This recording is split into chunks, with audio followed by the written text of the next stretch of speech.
Okay, welcome to Black Belt Interviews. This is Master David Hodson from the UK, and I'm very pleased and privileged to say I'm joined today by Mr. Michael Cormack from Toronto, Canada, who was officially inducted into the Taekwondo Hall of Fame and is currently the Continental Director. Welcome, sir. Thank you for joining me.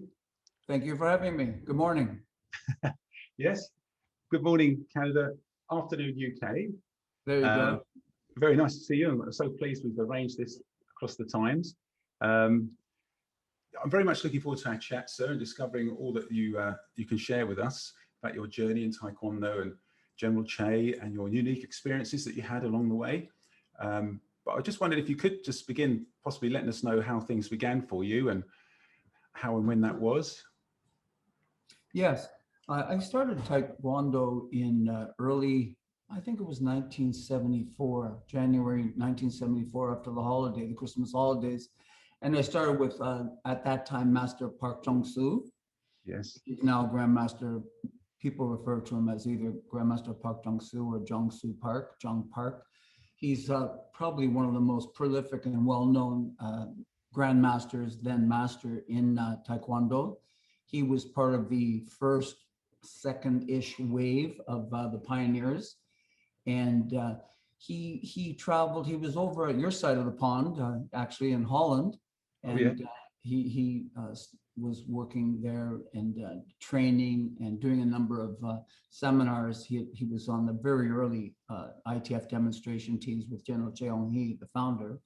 And they went through the Middle East and through Europe, Germany, and all the foundation for the beauty of what we have today was started and initiated by people like himself, like Grandmaster Lee Suk Hi, and a number of other key proponents of Taekwondo, especially Grandmaster Kwon Tae was in Germany, and a number of Cho Susei in Turkey, et cetera, et cetera. There are so many, I won't belabor it with every name, but very, very important pioneers that without them, we wouldn't be having this conversation today.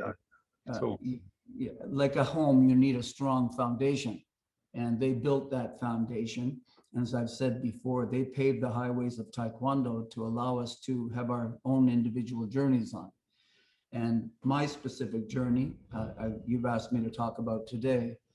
And again, it started with Grandmaster Park Jong Soo. I then trained under Grandmaster Park Jong Tae for my second and third degrees. And then afterwards, I went on and I studied directly with General Choi Hong Hi, the founder, where I got my fourth degree, etc. So subsequent to that time, I was chosen for the Canadian team, training with Grandmaster Park Jong Soo. We had the Ontario Championships, which I won.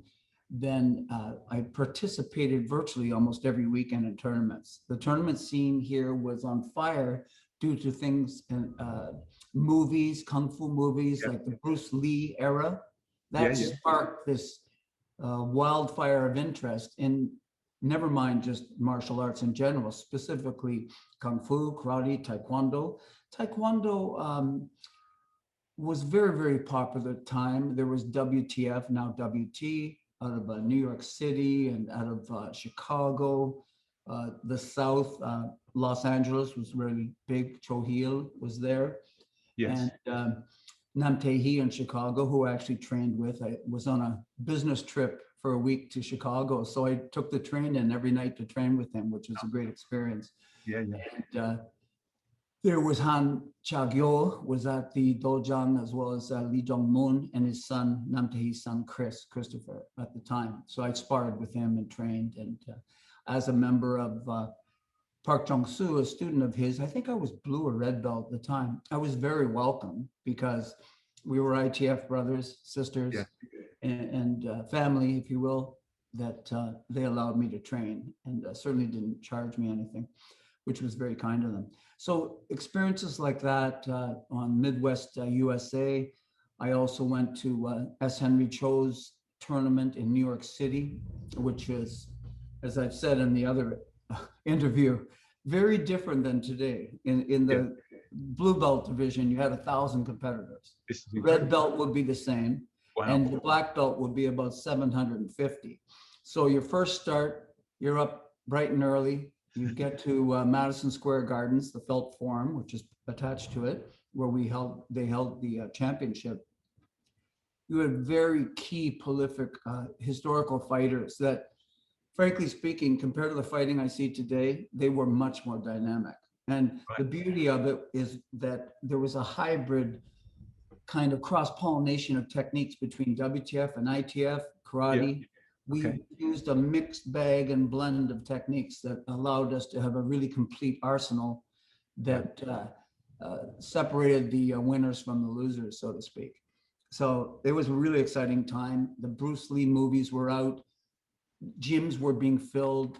A lot of instructors were making a lot of money at that time because it was like, instead of going to a health club, like a Vic Tanny's we have over here, I don't know what you call them in the US, or sorry, in UK. However, instead of just going and working out like this, people also got the benefit of learning a martial art with implied philosophy, moral culture, and the do attached to Tae Kwon-Do, and a multitude of benefits versus your standard gym. A lot of the Taekwondo dojos were hybrid in the sense they had a weight section and a workout section, but that was not the focus at all.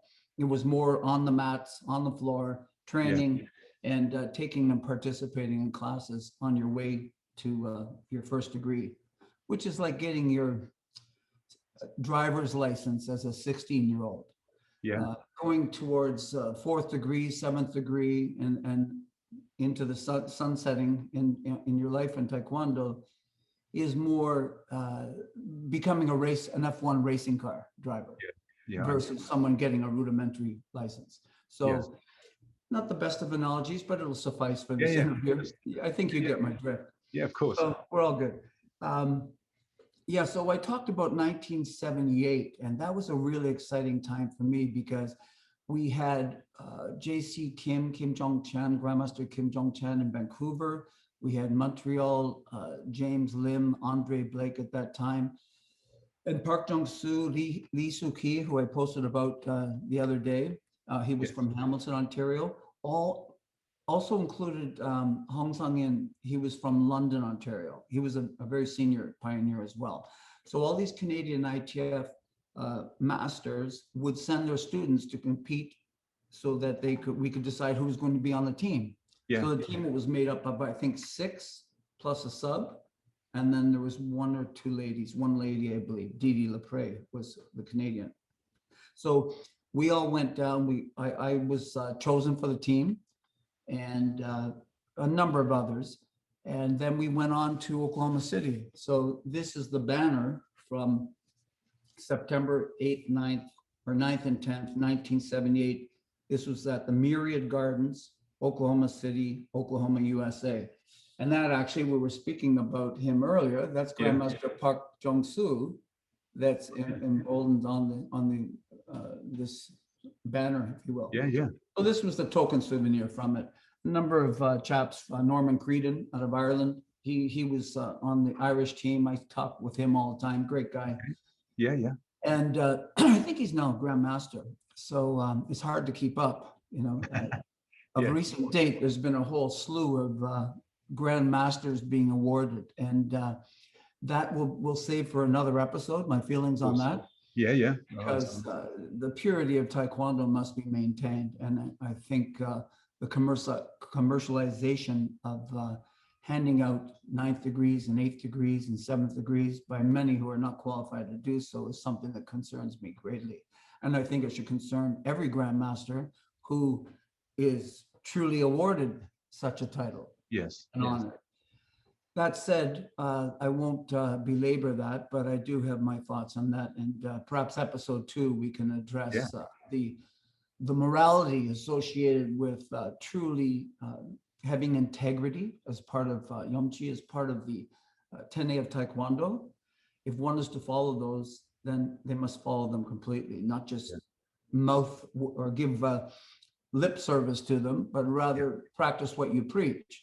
And therefore, there's some issues with that I find unsatisfactory. And I know that General Choi will be rolling over in his grave when he sees some of the mischief that's going on, not only the ITF, and I don't mean any one specific. Sure. There's 3 big orgs, as you know, probably another subset of 2 or 3 medium-sized orgs. And as I said before, I like to build one house out of the wood from all those branches. Yes. Okay, I'd like to cut that tree down and make one house where we can all be in, instead of having all these branches. And many of those branches are withering and rotting, if you will. Some are strong. Yeah. So in 1978, I'll go back to what we were talking about. It was a fantastic tournament, really well attended. Chuck Norris was there. He was at ringside when I fought in the finals. And he interacted and took pictures with people. I know the lads from the UK and Scotland and Ireland had pictures with him, and a number of others. I unfortunately didn't do that. I don't know why, but I just didn't. I saw him, I talked to him, but I didn't say, can we take a photo? You know, not my nature, I guess. But that said, it was a terrific tournament. Nam Tae was there as well. General Choi's right-hand man in those days. And then we got into the era of politics. General Choi, believing in the moral culture of Taekwondo, did not want Park Jong Hi and his government to use Taekwondo for illegitimate reasons, immoral reasons, dispatching some of the instructors as quasi-KCI agents, and a number of other reasons, political infighting. General Choi is far senior than the President Park Jong Hi when they were younger. He was only a 1-star general. General Choi was a 2-star and went on and connected with some of the very serious leaders within South Korea. So he moved to Canada, as you know, and I spent a lot of time with him. I met him through the tournament scene. Obviously, he'd be there at the head table when I was sparring, and he got to know me through my instructor at the time, Grandmaster Park Jong Soo. And then I went on and became a family member of his, and we spent a lot of intimate time together. And he was a real interesting person. As I've said before, I define him as an enigma wrapped up in a bubble, in the sense that he was very disciplined and very focused. You had to be. Taekwondo has, 60 million students around the world, if you count all the different orgs. WT as well, I guess. And so he was never home. He was always traveling. And so I traveled a great deal with him. Of course, we went to Glasgow, Scotland, 1984 for the 4th ITF World Championships, hosted by Grandmaster Ha. And we traveled through South America. We traveled through Central America, Guatemala, Honduras, El Salvador. And then in Honduras, there was a large tournament there, the Pan Am Games, which I went as well. So I traveled with him because of the threat of the CIA potentially harming him. He never traveled without at least one instructor with him, preferably two. I wouldn't call myself a bodyguard. However, when you're not Korean, the South Korean government, although they'd be tempted to perhaps harm him, they wouldn't do it in a public scene or when he's with a non-Korean, a Caucasian like myself or what have you. So again, he was very focused, traveling constantly. And Taekwondo, as you know, as I've said before, is not revolutionary, it's evolutionary. As Taekwondo instructors vet techniques, they have input, whether it be just a rudimentary technique or the science behind it. There's a lot of talk about sine wave. You know, you have proponents of sine wave. I did both. There's pros and cons to both, certainly. And I'm not one to dispute someone learning from their instructor, respecting their instructor. And if he had not evolved to the sine wave era, then you follow what your teacher teaches you. And those techniques were certainly and still are today very powerful without the sine wave. However, sine wave is to get the maximum out of a technique. There are many scenarios where you can't use sine wave in certain sparring situations, etc. But for maximization of power, I think it's been vetted quite well and it's sound. But for every circumstance, certainly not. That would be naive of anyone. General Choi would say the same. One book that two gentlemen from Greece, it's called the Taekwondo Study Companion. I've heard you talk about this before, yeah. Yes. And the Taekwondo Study Companion, it was written by Dimitri Balabanos from Greece and George Lazarou. He's from Greece as well, but Master Dimitri Balabanos is from the central part of Greece, north of Volos in the area, Larissa it's called. And I don't think he's master yet, but I presume 6th degree, soon to be 7th, is George Lazarou. He's from Piraeus. It's a suburb of Athens.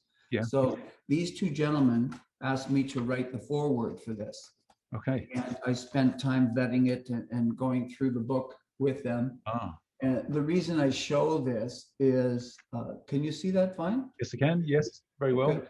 Because you had asked me in the interview, besides talking a little bit about General Choi and the 1978 World Championships, where I attained notoriety because I'd won 2 gold medals and a silver, we were going to talk about our trip to the USSR and the Democratic People's Republic of Korea, commonly known as North Korea today. Very, very unpopular in the 80s when we went. No one talked about North Korea. No.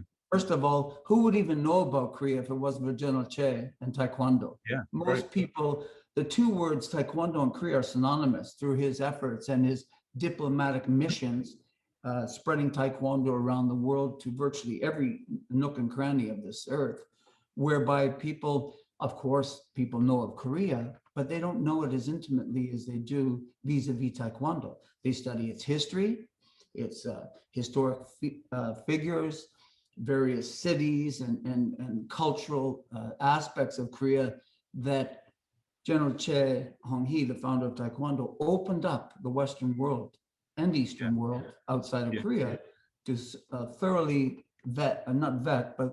thoroughly study and get to know intimately Korea, its food, its culture, its people. So all good. Yeah, very much. Yeah, that's right. And I think that picture that we spoke about kind of typifies that so well of yourself forming the psychic with Grandmaster, son of the founder, Che Jung. That's what struck to me when I first got my first encyclopedia, which is one of those kind of big moments in someone's Taekwondo career, is to have this book in front of you with all these pictures and wonderful people. And then I saw your picture. And you were going to tell me something about that, about where that was. And I can jump ahead to that, certainly, and then revert back to how we initially went. But I will talk about that. So we had a cameraman. He was actually from Hamilton, Ontario. He was a friend of Grandmaster Lee Suk Hi. So he was brought as our official photographer because we started in Toronto. This is the 7th ITF demonstration team I'm referencing. And the purpose was to engage with North Korea, Democratic People's Republic of Korea, and to, frankly, introduce their own national martial art to themselves because of the Korean War and politics of the big party politics of the day. You had China, Russia, Canada, USA, UK, involving themselves in Korea. Korea is a homogeneous individual country, but it was always either occupied or influenced predominantly by Japan. As you know, they annexed it in 1910, I think it was, until the end of the Second World War in 1945. So there was always interference in the country. That said, General Choi firmly believed in the unification of North and South, the artificially divided parts that people call North and South Korea today. It's nonsense. It's one country, same blood. So much like East and West Germany. Yeah. Now, no one ever thinks about East and West Germany. It's called Germany, right? Yeah. Cool. So I don't want to get you going with my Scottish friends, though. But that's another subject. But that said, General Choi even created the final pattern, Tong Il, which means unification, to have the artificially divided parts of his country put back together as one nation, which they should be. Yeah. And I'll tell you, with the minerals and the heavy industry of the North and the high tech and modern South Korea, if you put those two together, I think Japan would be in a lot of trouble. Right. If economically, I'm saying, they're not a military type country. Yeah. Korea never attacked another country. They were always attacked. So it's not in their blood or their philosophy. But the Chinese, and even the Chinese with their markets, if that country was one country, it could be very strong. And there's many reasons for unification. Yeah. The only reason it isn't unified is, again, selfishness. The hidden agendas of politicians and certain people. But going back to the picture, sorry to pivot there off the subject. No, that picture was taken. We had climbed, I don't know how high Kumgangsan is, but it took us pretty well 3/4 of the day to get that high up into the mountains. Kumgangsan is the highest, most revered mountain range in Korea. It happens to be on the northern part of the artificially divided country, but just to the south, where Pyeongchang, where they held the Olympics, is Suraksan. It's all a similar related chain of mountains that one just happens to be higher than the other. Kumgangsan means 10,000 diamonds, points. Right. So it's a very historic place. We were standing at the edge, and across this gully or crevice, I'll call it, we are standing on a large granite face, and we were about 4 to 6 inches from the edge of it. And across the crevice, the photographer was saying, "Can I take your picture? Can I take some pictures?" So we're looking down, and it drops down about like 4,000, 5,000 feet. It's very, we were petrified of falling, obviously. And so we were very focused. Yes, you have to be. And we took, I think we only did 2 shots, and one of them turned out splendidly. The other one wasn't bad either, but the photographer, the one that's famous now, the photographer kept. So that was taken with my brother-in-law at the time, Grandmaster Che Jung-Wan, and myself. We exchanged the kicks, and the symbolism of that is the West meets East, myself being Caucasian, him being Korean, the unity of Taekwondo, and again, tying into Tongil. And the purpose of our trip was not only to have North Korea, the Democratic People's Republic of Korea, doing the sport aspect of it, but really focused on the historical aspects. A lot of those figures in the 24 patterns are from the northern part of Korea. Yes. Yeah. So when we went to Korea, and I'll kind of pivot back to where we arrived in Korea, they were delighted at the first demonstration. Here we were, Westerners and South Koreans alike, some from the US, none really from South Korea who were living there. Most of them were expatriates who were living in Canada, USA, Sweden, or around the world. And then a lot of us were Caucasians who were studying Taekwondo. So here we are showing a Korean martial art of self-defense to Koreans. Some of them were weeping when they saw us. Wow. They could not believe that this fantastic martial art, that they were robbed of having access to. It only occurred because General Choi had the foresight. Again, he thinks 10 moves ahead, as I said in my interviews. He's a Paduk player. It's like Korean chess. Japanese call it Go. His foresight was to have a truly International Taekwondo Federation. Hence, every country has to have it. Taekwondo's for everybody. Everyone. There's no place that shouldn't have it. If we land people on Mars, they'll be training Taekwondo there. If we go to any other planets in the galaxy, they'll be offered Taekwondo. That was his dream. It's a universal martial art. But the practicalities of today is it's practiced on Earth and in over 200 countries around the world. So I think his dream came true. The North Koreans, when we met them, it seemed as if they didn't know how to handle us, in the sense, who are these people? And so they brought Olympic people to our first banquet, shooters, boxers, people that had trained in judo, which they call it, like judo, Okay. that did sirum. Sirum's a form of ancient Korean wrestling. Sirum, Sirum, something like that, anglicized. And so we met a whole host of people.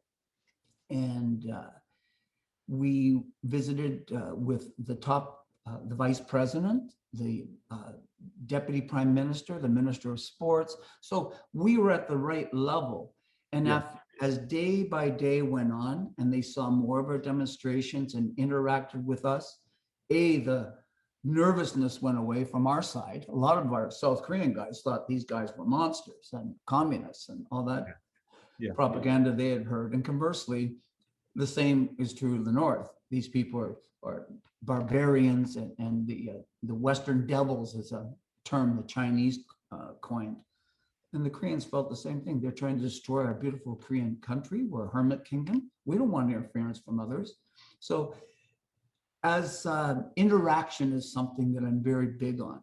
And when it comes to Taekwondo, right now we have issues with ITF, all these separate groups I referred to earlier. I believe in engagement. You're with a different organization. I'm with a different organization, but we're the same Taekwondo, same organization. Oh, yeah, 100%. I mean, it's just add human beings sometimes and things happen.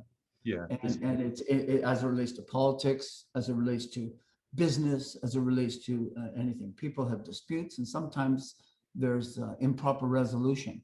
Hence, the wounds are not healed, and they linger on. So what I'm all about is having one unified ITF World Championship, and not some of these quasi, as referenced on Facebook, anybody's invited. That's not an international world championship. It's a formal letters going out from each organization inviting the others.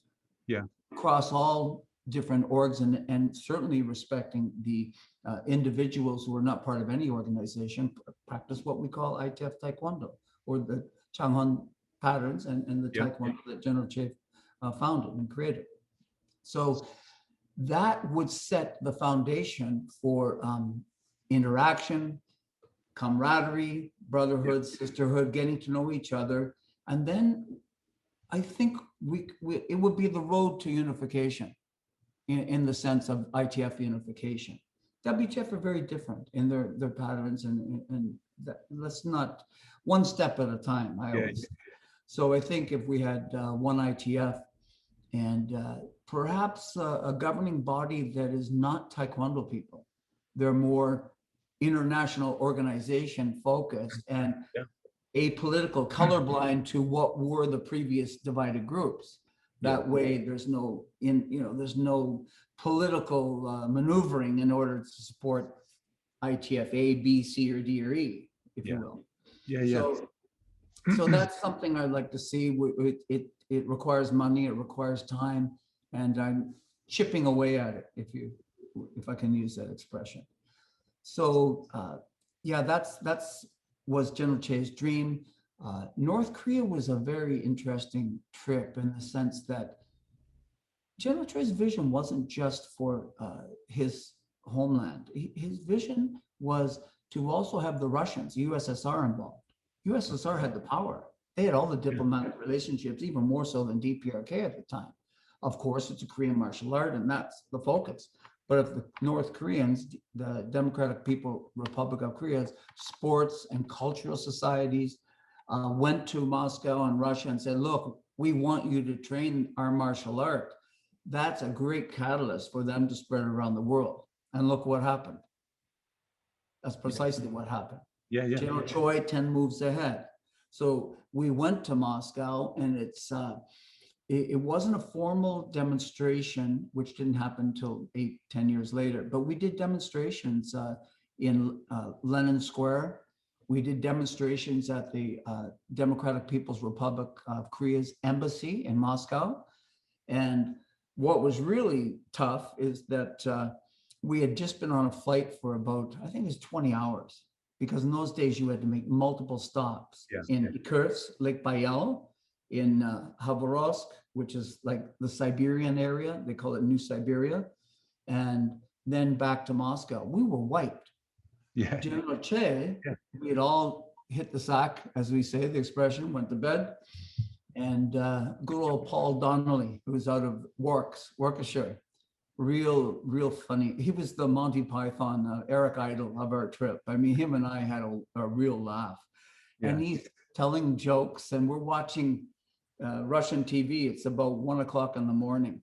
And it's kind of like station 1 and station 2. If you're watching station 1, you go to station 2. There's a lady say, go back to station 1. It was all propaganda. So he was making a kind of stand-up comedic presentation about this. So we finally fell asleep. All of a sudden, Grandmaster Lee Hi, no, it was Lee Suk Hi, knocks on our door at 2:15 in the morning. Everybody up. We were like, flustered. Yeah. Yeah, and yeah. he exclaimed, General Che wants to do a demonstration. We're in Moscow. We're at the embassy.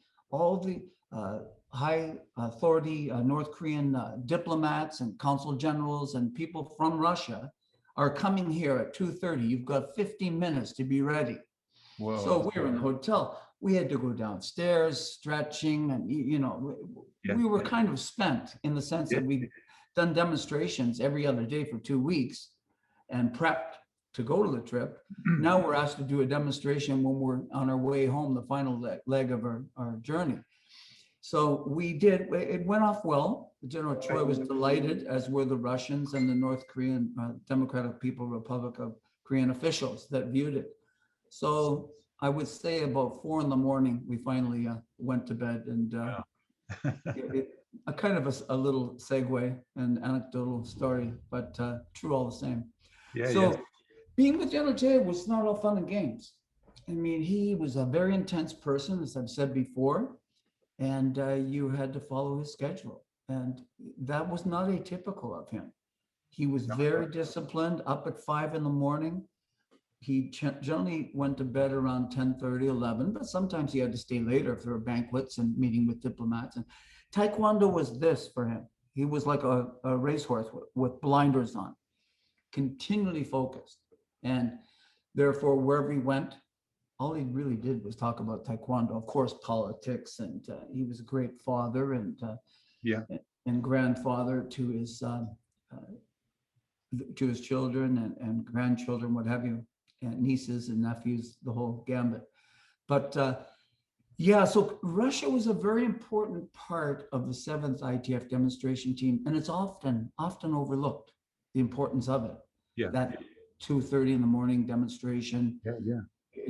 Lenin, Grandmaster Han Sam-soo, Grandmaster Park Jong Tae, and I kicking and practicing Taekwondo in the street, and people watching, photographers coming by. We didn't know if they were with a magazine or, because you were generally followed at that time. This is the middle of Cold War. Yeah. This was not a fun, I didn't look forward to it with it wasn't with open arms that I went on the journey. I was concerned. My government said they couldn't do anything for me. Once you're over there, we have no diplomatic relationship. Right. So we were all quite concerned, but in Sweden, General Choi Hong Hi, the founder, prepped us about protocol, what to do, what not to do. And never mind it being Korea, but it's a socialist country and they have very strict rules, especially in 1980. Yeah. So we were well versed.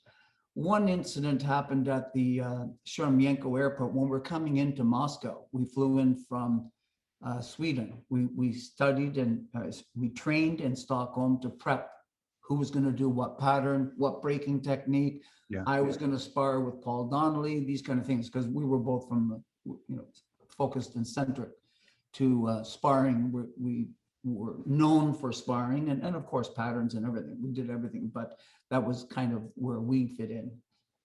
Grandmaster Park Jong Tae was doing spectacular special techniques, flying over motorcycles, all that kind of stuff. So we had to practice all these type of things so that we had our act together.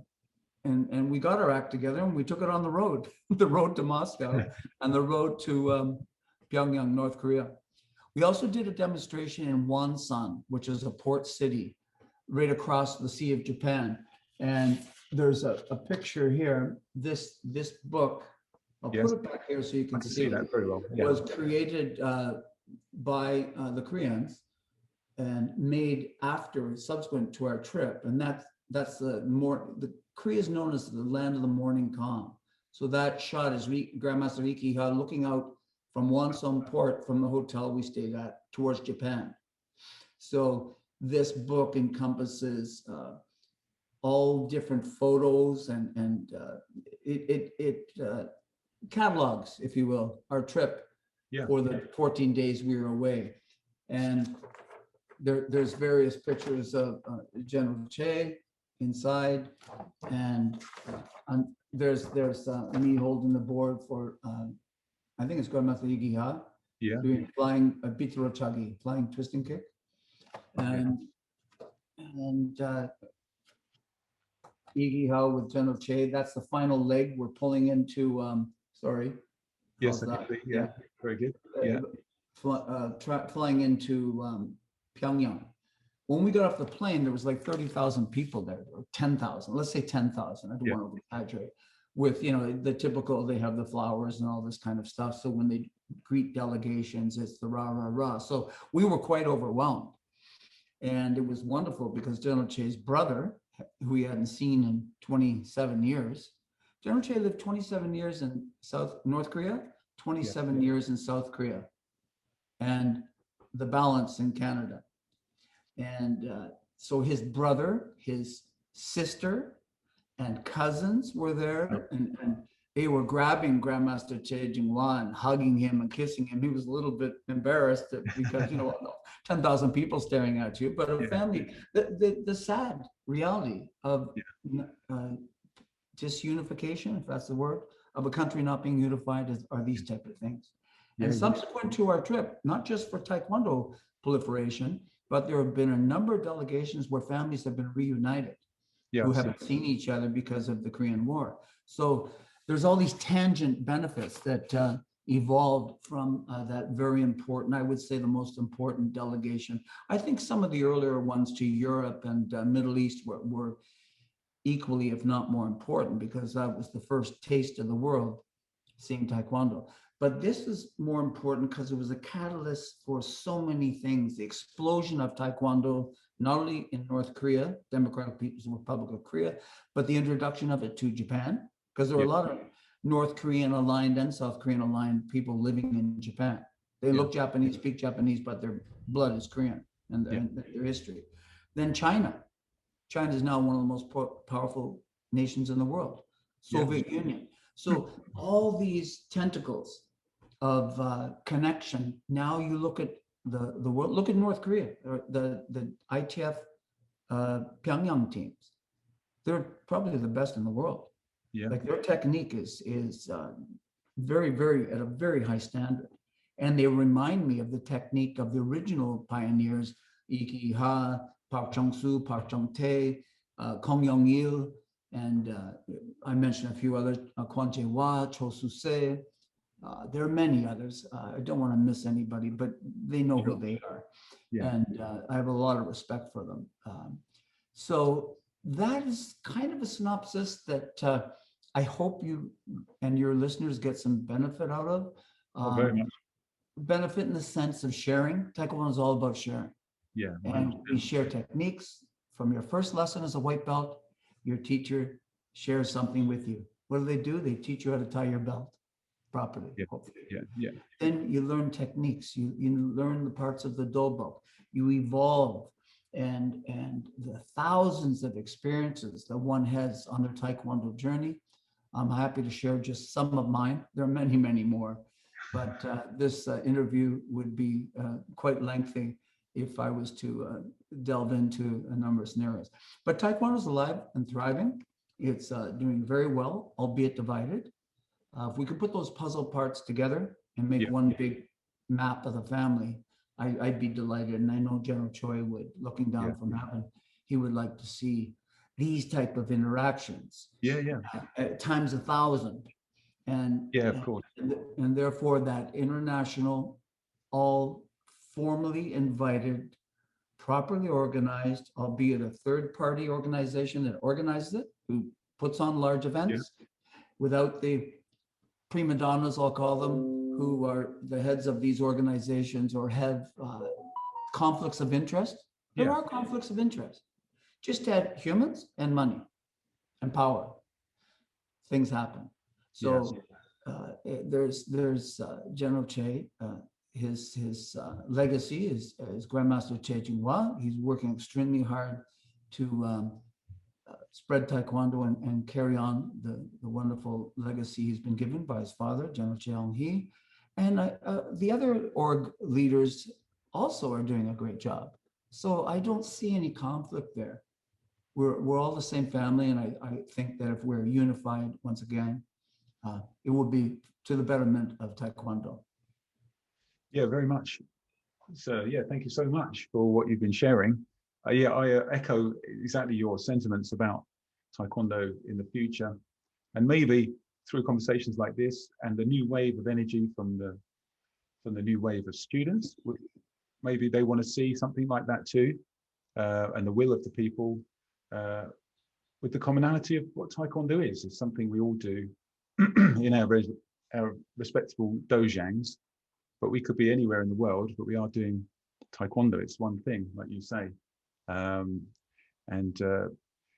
maybe by the work and the motivation of people like yourself, and if I can help in any way to facilitate that, to bring things together once again.